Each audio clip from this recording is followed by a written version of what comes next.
Good afternoon, everyone. Welcome to Abroad in the Brit's Week 6 Weekly Design Series. So this week we're kind of talking about something a little bit different than interiors and things to do with designing nails. We're going to be talking about one of my favorite things, which is doing floral arrangements. I typically do more wildflower, wild kind of arrangements. When it starts to get to be, sorry, the dog's playing in the background, real life. When it starts to be later in the season, I might be doing something a little bit more controlled. When it comes closer to Christmas, I like to do something a little bit more traditional than wild, but certainly this time of year, wild is what we like. So I'm just gonna do a quick kind of inspirational ideas of the things that I use typically for our arrangements. So this particular vase I use for lower, rounder kind of arrangements. And then these two, because of the size of the neck, they'll lean to being more wild and more like what we're looking to work with here. Then also what you'll want to make sure to keep in mind is where you are putting the item, whether it's something that's going to have a wall behind it, so then therefore you don't need the back to look great. You can just make sure to make everything feel full in the front. Or if you're putting it on a round small table, something like this will look great because it'll be low so people can see each other, and could be small enough. Whereas something like this, you can make a wilder, bigger arrangement. And then also if you're putting it on a long thin table like ours, I like to have them feel a little bit, I guess narrow is not the right word, but a little bit more rectangular as opposed to round because of where I'm putting it.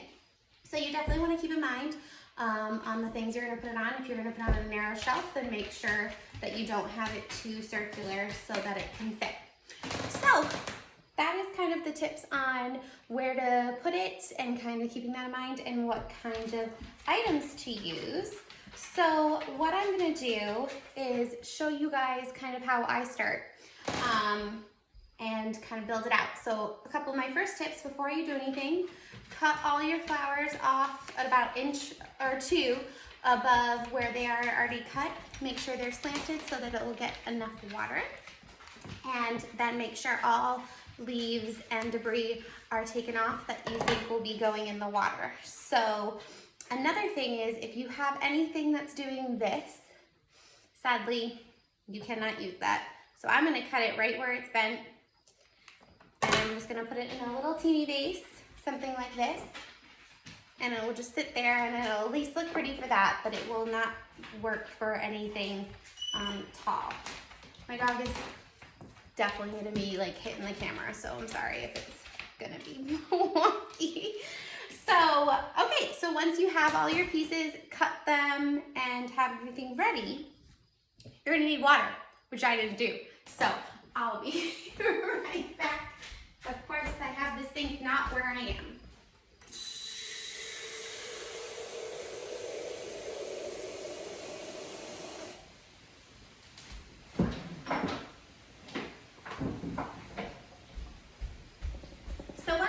That I did, I wrote this in a blog post so you guys can have all these directions written down, but one thing that I really do like to do is actually take out my arrangement every day and refresh the water and make sure all the leaves and stems are looking in good condition and take out any dead.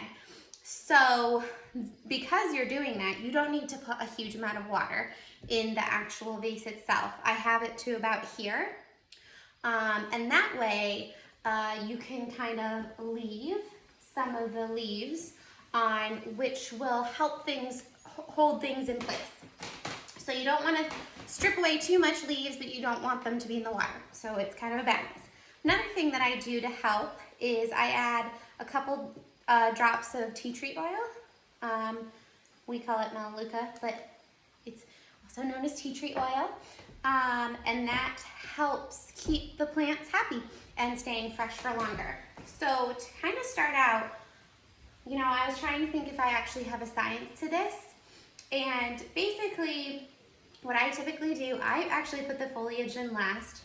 I feel like that is the easiest way to make sure the colors spread around. So what you'll want to do is maybe choose 1 or 2 pieces that are good focal points.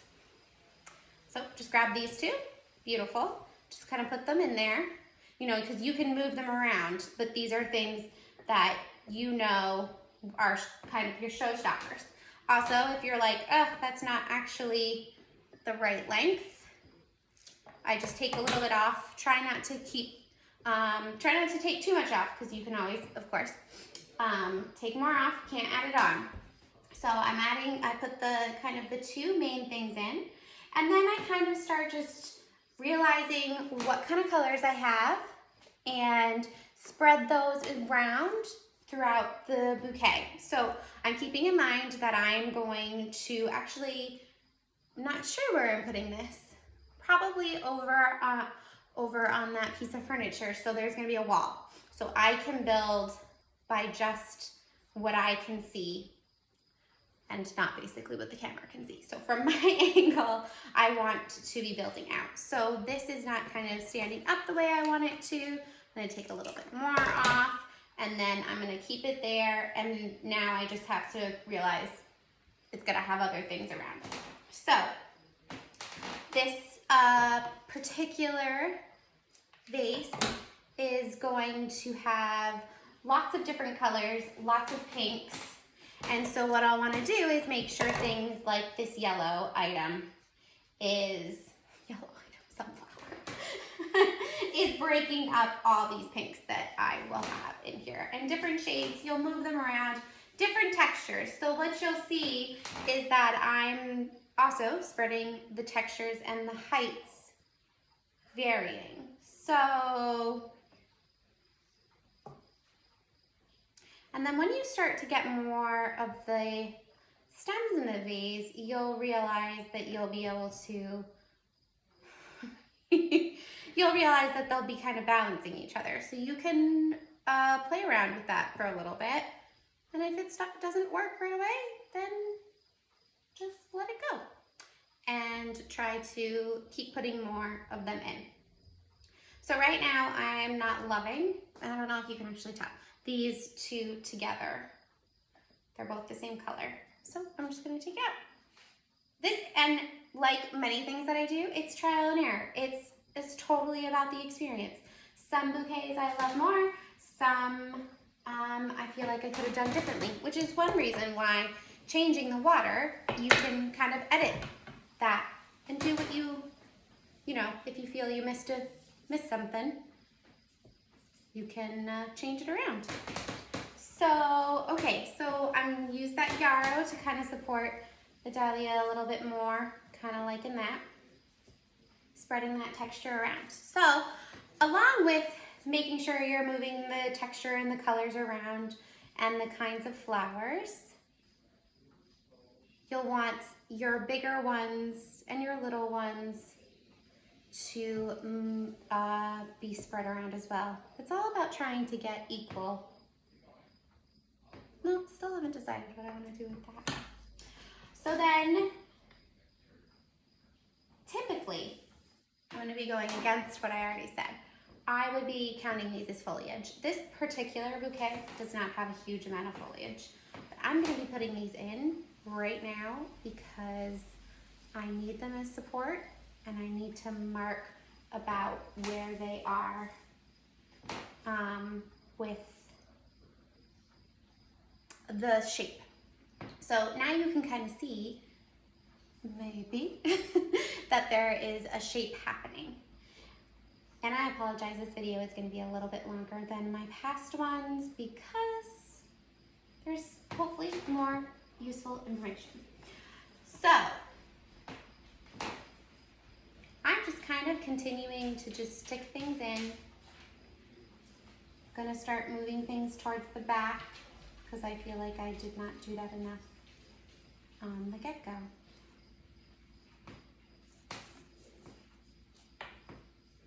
This particular pink item is flummoxing me. Oh, now it's actually back almost where it was. But now with other items, it feels balanced.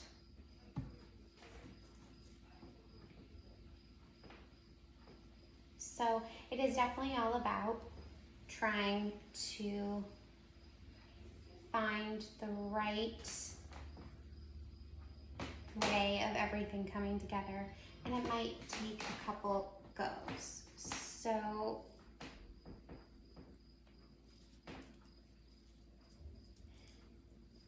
and you know what, really, practice makes perfect. I have been doing these more so recently, and I think that has really helped, is that I have just been doing it more often. And so I feel like I'm getting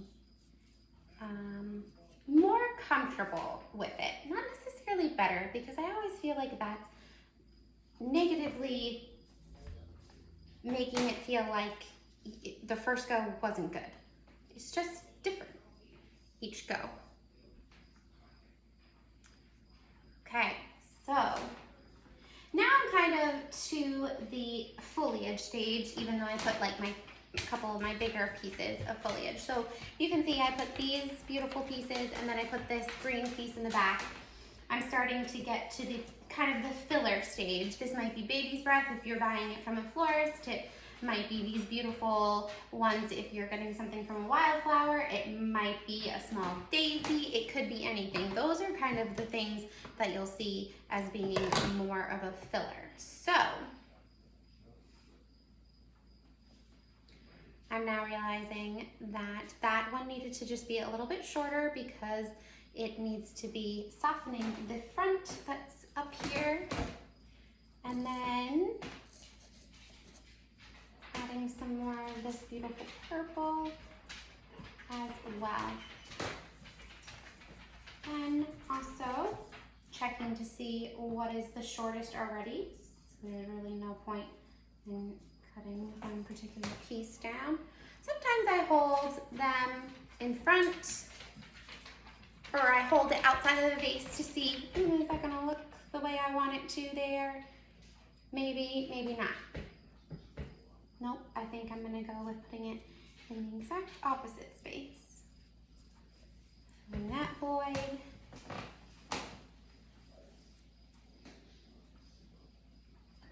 This piece is still not short enough, so I'm trimming that off.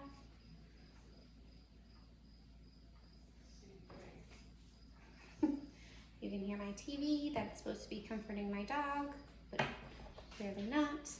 Do you guys do that? Do you put the TV on for your animals? Or just us? It is on for the humans as well, of course. So now this dahlia is actually not doing what I want it to do. And it's interesting, because I would normally, it's almost felt like a keystone. And so I was worried if I was gonna pull that out, would everything fall? It didn't. Do I like it more? I think so. I think so. And I have to remember that there's gonna be a wall here, so that is going to be pushing it up. So to make sure to keep that in mind. So,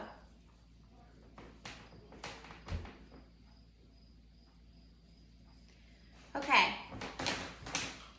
So this is what it looks like. Can you see? Yeah, you can see. So, get this stuff out of the way. Hopefully I'm not. So it'll have a wall, so it'll be kind of pushing this up. So you'll see a little bit more. If I had one more piece, I would maybe put something there.